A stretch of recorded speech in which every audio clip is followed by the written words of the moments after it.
I'm Kendall and I'm giving feedback for my client. First I did the grip test and he got 51 on his right hand, which is classed as average on the normative data. And second I did the stalk test.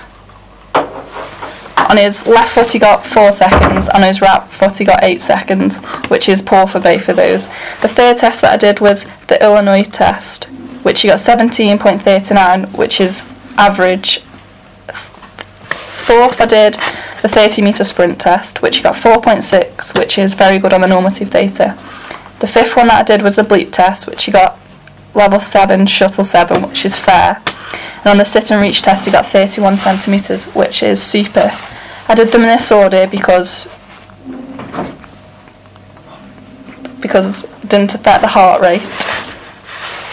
The strengths that he did with the grip strength test, and because he's right-handed, he hits the ball in cricket, so that would be a stronger hand. His speed test was also very good because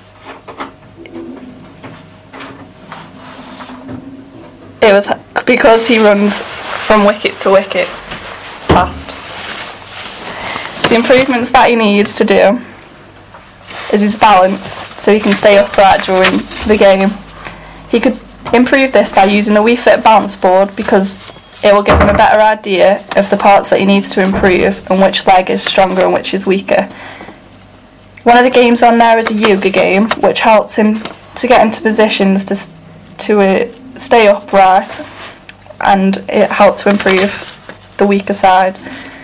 He could also improve on his Illinois test by going swimming, because he needed to work more on his coordination.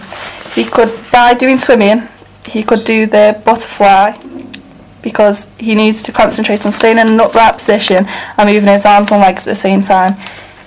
He could link this with his sport by catching and throwing a ball as well.